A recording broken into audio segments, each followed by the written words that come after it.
Next case that is set for oral argument is Copley-Fairlawn City School District Board of Education versus Copley Teachers Association.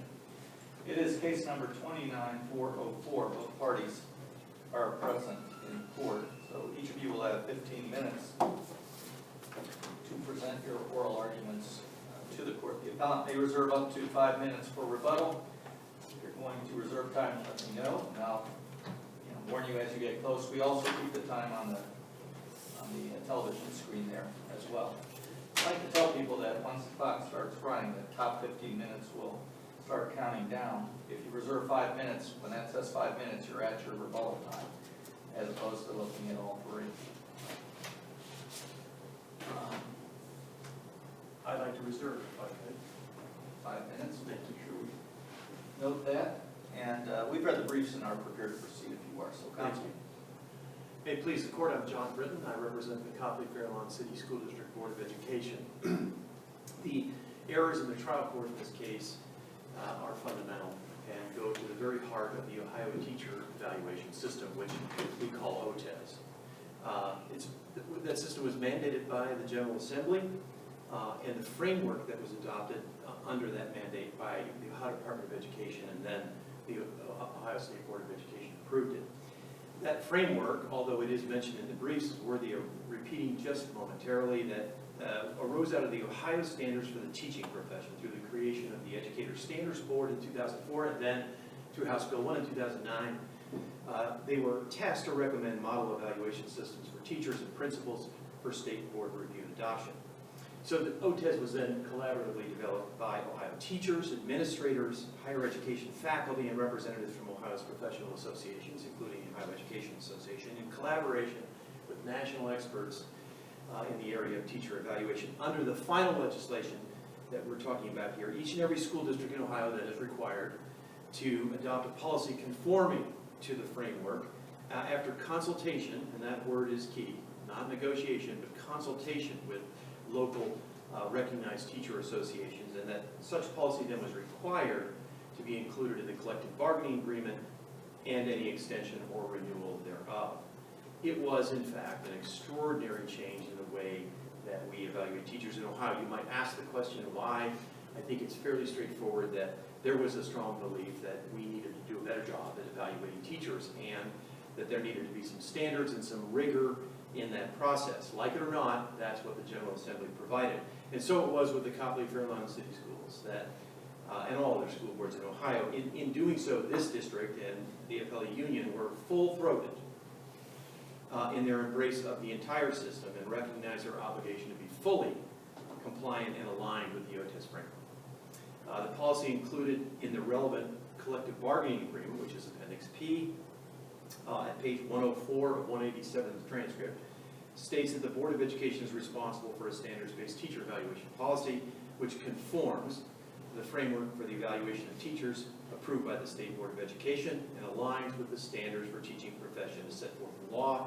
It goes on to say the board adopts the Ohio Teacher Evaluation System model as approved by the State Board of Education.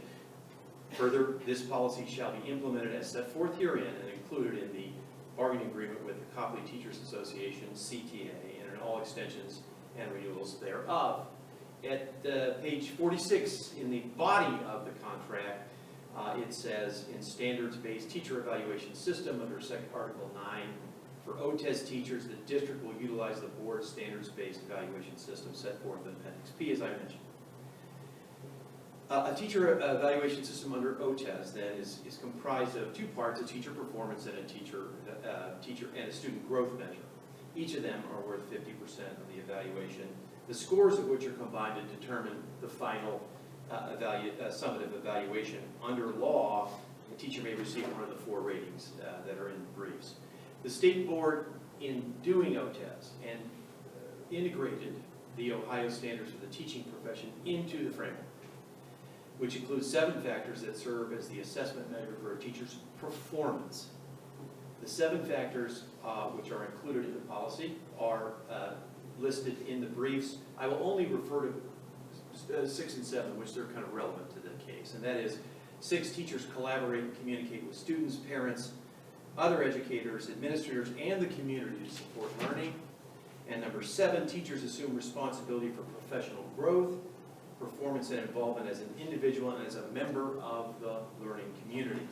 The point here is that that the position of the appellee union and the one adopted by the trial court is flawed because there is simply no OTES light. By this I mean the lower court's determination that parties in this case somehow agreed to limit these factors by lopping off major parts of the mandated framework are absurd for 2 fundamental reasons. 1, it didn't happen, and number 2, you can't do it even if you wanted to. It didn't happen because despite my worthy adversaries clutching onto a myopic reading of the definitional section of the board's OTES policy, nobody ever agreed to limit the framework's applicability to only those things that could be observed with the eyes in a classroom setting. It was never a part of the negotiations and is not a part of the contract. In other words, the holistic framework and the policy in question are replete with references to teacher performance considerations that extend outside of the classroom and which clearly contradict the incredibly strained reading latched onto by the trial court and repeated 10 times in 12 pages by my adversary in a brief. The full context of the definitional section that led to this erroneous decision is on page 107 of 187, the joint exhibits which, along with the stipulations and other documents, comprise the transcript. In this case, there was no hearing, as you know. Teacher performance, it says on that page, is the assessment of a teacher's performance resulting in a performance rating, period. First sentence. That, of course, is congruent with OTES, that there's going to be an assessment of the teacher's performance, and it will continue to say throughout the policy how that's going to be done.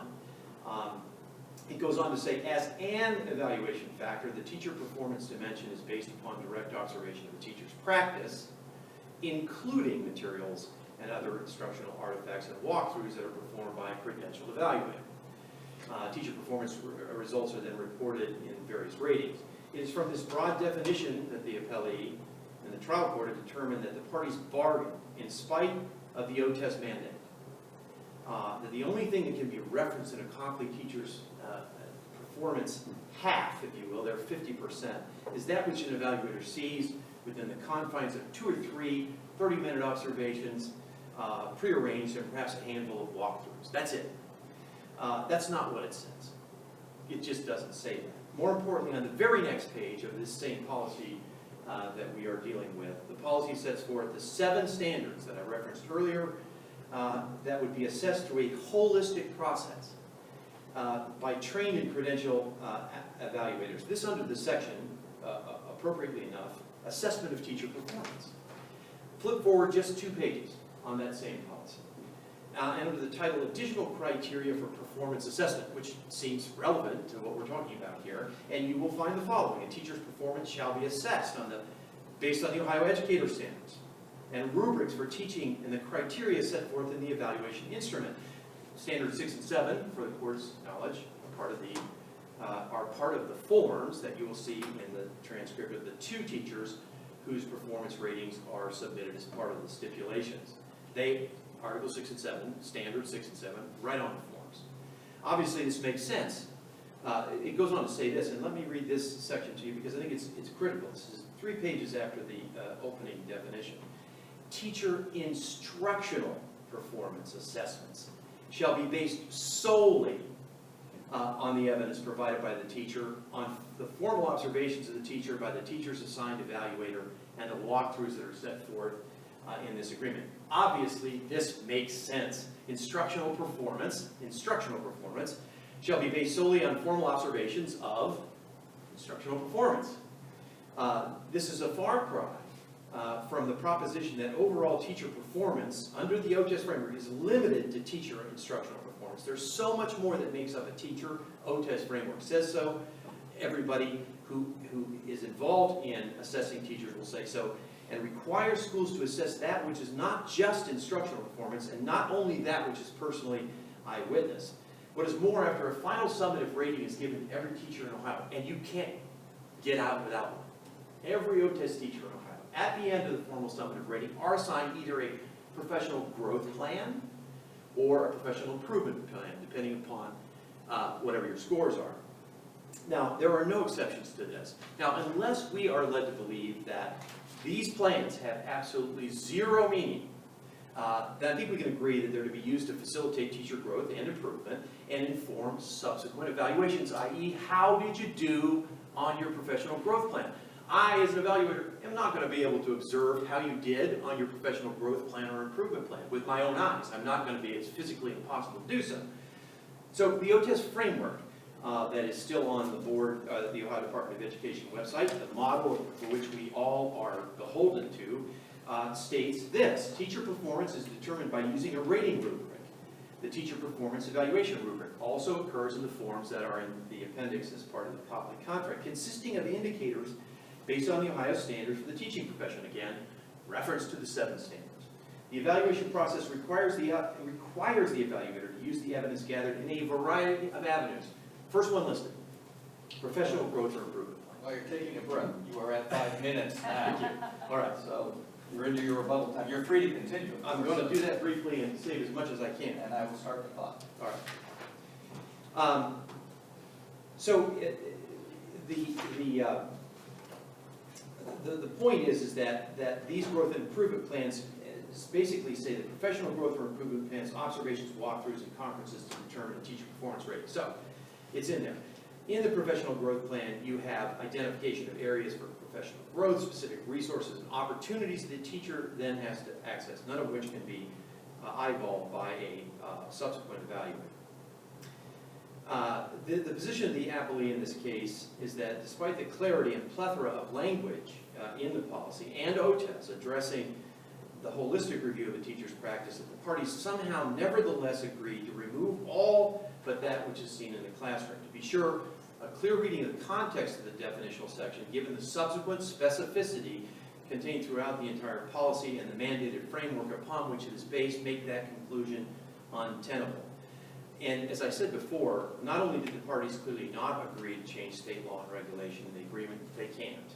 The statute clearly provides that a collective bargaining agreement cannot conflict with the requirements of the statute, and so there's no way that districts can simply lock off parts of the required framework. That's true even if the parties tried to do so, which they didn't in this particular case, which brings us to the Talls case. Once we remove this idea, this concept, that Copley teachers can only be given teacher performance ratings on what can be observed by an evaluator in a classroom, once we get there, we are on all fours, I believe, with the Talls case, which stated there, which is true here, that the evaluation procedure established in the Talls agreement conforms to the framework for the evaluation of teachers developed pursuant to 3319.112 of the Ohio Revised Code. Counsel, I know you're in your rebuttal time, but as you're arguing and as I read the briefs in preparation for today, it just seemed like both sides are really arguing the merits of this dispute, like it was in front of a court or in front of the arbitrator.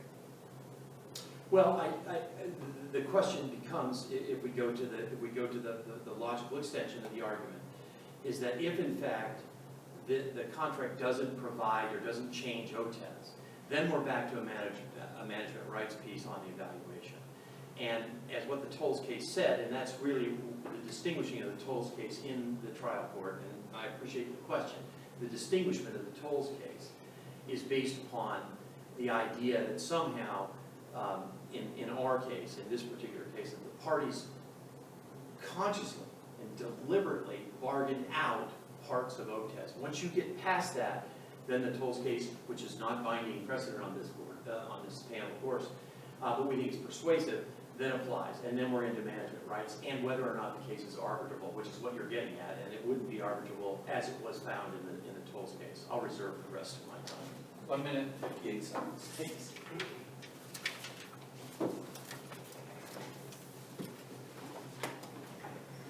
Counsel, you'll have a full 15 minutes. Thank you. May it please the court, my name is Rachel Wright. I, along with Brad Zebedes, represent the Copley Teachers Association in the matter before the court.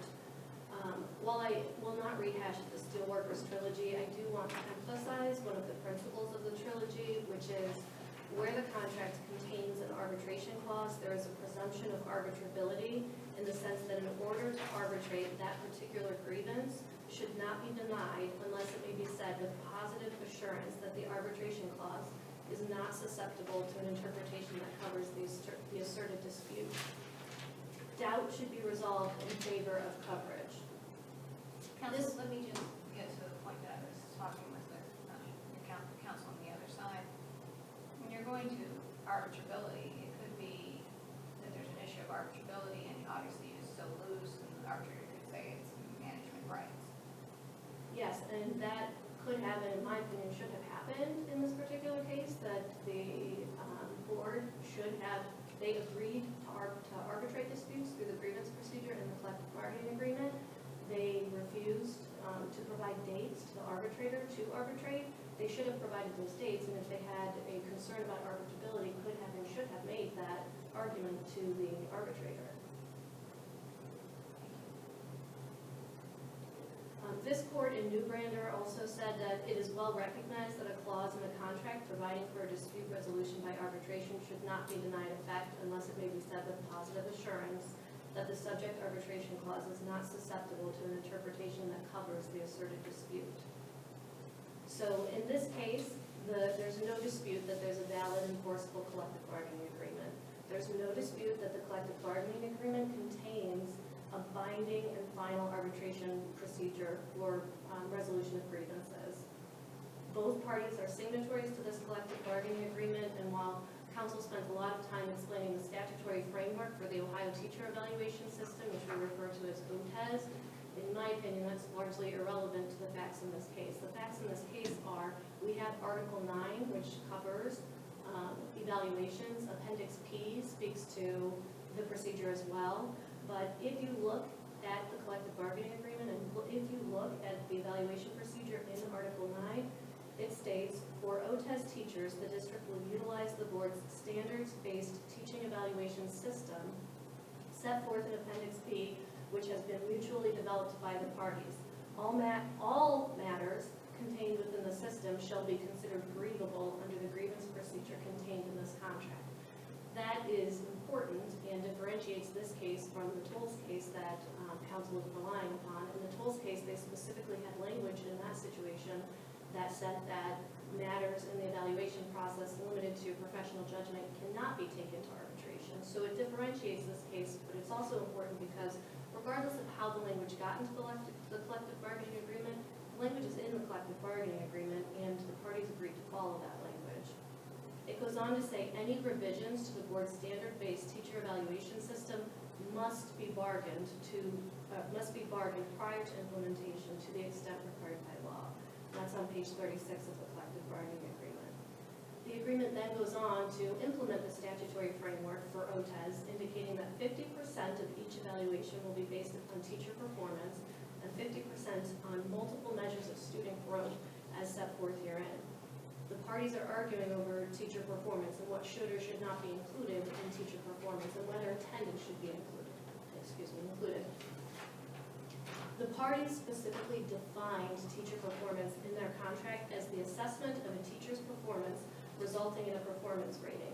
As an evaluation factor, the teacher performance dimension is based on direct observations of the teacher's practice, including materials and other instructional artifacts and walkthroughs that are performed by the credentialed evaluator. And council touched on some of the additional language in the collective bargaining agreement that reinforces that. So that is not the only language that discusses what can be used for teacher performance. On page 98 in the collective bargaining agreement, there's a section titled Assessment of Teacher Performance. Teacher performance will be evaluated during formal observations and periodic informal observations, also known as classroom walkthroughs. The parties went on to further identify, on the very next page, additional criteria for performance assessment. On that page they state, teacher instructional performance assessments shall be based solely on the evidence provided by the teacher, on the formal observations of the teacher by the teacher's assigned evaluator, and the parties' walkthroughs as set forth in this agreement. If you look on that same page, page 100, it talks about the pre-observation conference, and in that it defines what the evidence provided by the teacher. It says, At the pre-observation conference, teachers shall provide evidence for the classroom situation to be observed and instructional evidence utilized throughout the school year. That same section that talks about additional criteria for performance assessments goes on to state, all monitoring and observation of the instructional classroom performance of a teacher shall be conducted openly and with full knowledge of the teacher. This was not designed to contain any surprises for the teachers. However, nowhere in the record is there any evidence that teachers were advised that their attendance would be included in their evaluation. It goes on to say all results and conclusions of performance assessments shall be documented and supported by evidence.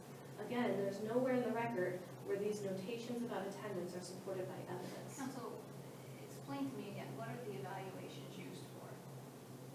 The evaluations are used and designed to give feedback to the teachers about how they're doing in the classroom.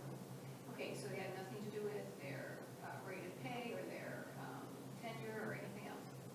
It doesn't affect their rate of pay. They could be used in certain circumstances and decisions in regard to hiring or firing or retention. And so where in the contract does it say how the district, how the Board of Education is to handle discipline in regard to teachers' excessive absenteeism? So the district has both the law and the contract to rely on in disciplining of teachers.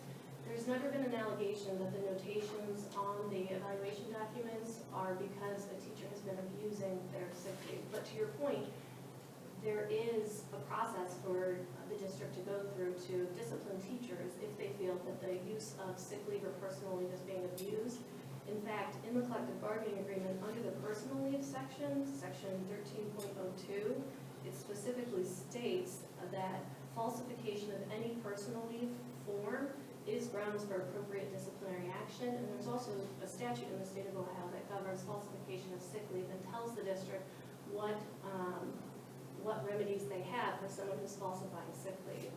None of the attendance that's been documented in these evaluations have to do with falsification of sick leave. But we do believe that the district has available to them other remedies if they chose to exercise those remedies in disciplining teachers. So that conversation should happen outside of the evaluation document. Well, that's what I was trying to get at, because neither side really addressed that particular issue. They talked about how much leave they're entitled to and how they can take the leave, but they didn't really talk about the disciplinary process in regard to it. Now, if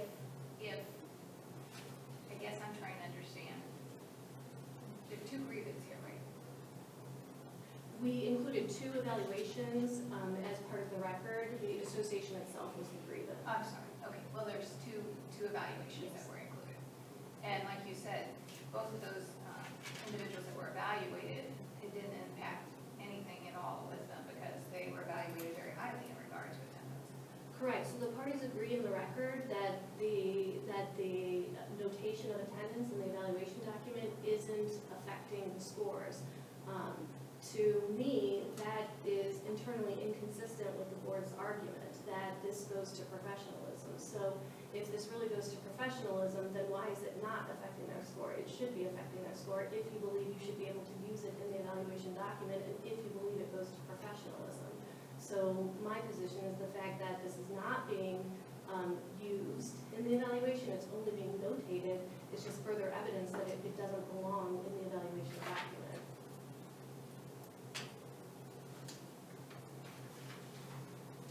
The trial court found, based upon the language contained in the parties' collective bargaining agreement, that the board agreed to limit or otherwise govern the inclusion of attendance data in the teacher evaluations.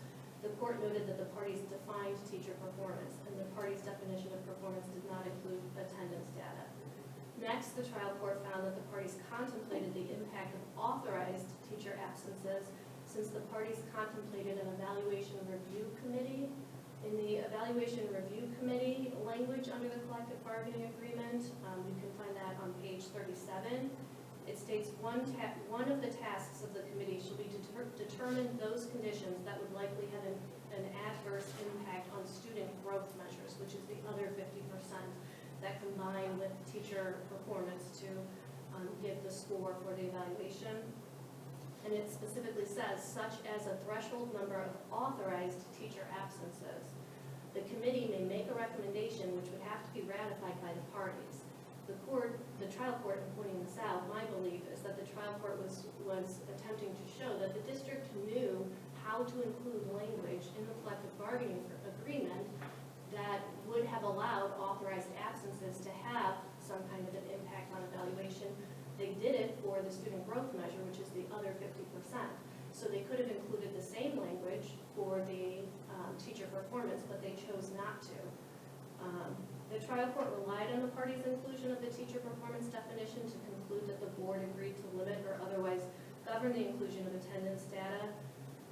The board relies strongly on the Tolles case.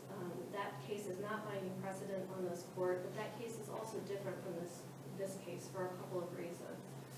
So in the Tolles case, they specifically had included in their collective bargaining agreement language that said personnel files. No grievance or aspect of any grievance that concerns an administrator's exercise of his or her professional judgment in matters such as evaluation or observations may be taken to step forward. In this collective bargaining agreement, we have the exact opposite language that I had referenced earlier, which is that all matters contained within the system shall be considered grievable under the grievance procedure contained within this contract. Further, the Tolles case and this case both included the Ohio teacher performance factors, the 7 factors that are outlined in the state of Ohio. However, the Tolles case didn't go as far as this collective bargaining agreement did. This collective bargaining agreement specifically limited it and specifically defined it under teacher performance. And under teacher performance, they said that it would be based on direct observations. Our position is that the district included this language in the collective bargaining agreement. They knew that they were going to be bound by this language, and now they're unhappy that they limited themselves in that fashion, and so are trying to get out of the contract that they agreed to by not taking this to arbitration. The Tolles court stated, having reviewed the negotiated agreement and accompanying documents, we agree that the board has the right to evaluate its employees and consider what factors may be considered absent any limiting provision in the negotiated agreement. The trial court specifically found that that provision limiting the district's authority was present in the current agreement, the agreement that's at issue in this case. The Tolles case went on to say that absent any additional term or agreement, we cannot conclude that the board gave away its right to evaluate its employees and consider attendance data. The inclusion of teacher attendance data in this case was purely a matter of professional judgment. In this case, the exact opposite happened. The district did agree to limit teacher performance to direct observations, and they did so in several different places in the contract. So for them to argue that they can ignore the clear language of the contract, or the plain language of the contract, we believe is not correct. We also believe that there's a consistency issue here in that the stipulations, the record shows that some evaluators are including attendance data. Not all evaluators, some evaluators are including attendance data. Also, if you look at the 2 evaluations that were included in the record, the inclusion of the attendance data did not happen during the first evaluation cycle for 2017-18. It was not included until the second evaluation cycle.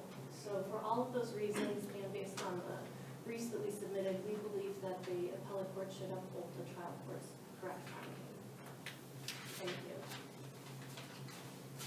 Any other questions? All right, thank you. Quickly, a lot to unpack here. I would just suggest a couple of quick things. First of all, that OTES is largely irrelevant because we have Article 9. It flies in the face of cases that were briefed below in the court below, showing that service that the unilateral implementation of a board policy pursuant to OTES and law is not an unfair labor practice. All things so should be considered grievable states a truism. If you're going to include it in a collective bargaining agreement, it's only fair to say it's grievable. It does not, however, diminish what a grievance is in order to be arbitrable. There's also the question of, I find it ironic that I'm normally being told by Labor Council that substantive arbitrability is a matter for the courts to decide. Here, they're saying it's the arbitrator, but in fact, it is courts that determine substantive arbitrability, and that's why we're here. Quickly, outside of the evaluation document discipline, thus, if we had quickly this examination, sexual harassment claims made, investigated by the district's compliance officer. There's found to be no sexual harassment, but there was unprofessionalism. That unprofessionalism is then part of a reprimand or a notation. The evaluator didn't observe any of that, according to the understanding of the appellee in this particular case. That information could never make its way into the professionalism situation. The parties never agreed to it. I was there when it was agreed to. It was never a part of these negotiations that we were going to limit ourselves to only what a person could see in the classroom. Student growth measures, real quick, the piece on student growth measures. In order to understand the trial court's misunderstanding of this, student growth measures has nothing to do with teacher performance. And the idea that an advisory board, this evaluation review committee, would be tasked to look into, with no authority to affect terms and conditions, the number of attendances that might affect a student growth measure has absolutely nothing to do in OTES with teacher performance. So the doing of one or the stating of one has absolutely nothing to do with the other. In the Tall's case, the personnel file situation was the language that was referenced. Thank you. All right, thank you both for your arguments. Too bad we didn't have an hour for each side to argue this one, but you both used your time well. We appreciate the good arguments presented by both sides. Of course, we're going to take this matter under advisement and issue a decision in due course. The clerk, of course, will mail a copy of the court's decision to all parties on the day it is released, and you could also find the court's opinions on the Supreme Court of Ohio's websites. Again, we really appreciate when people come down and present good arguments to the court, and that's what you did today, so we thank you for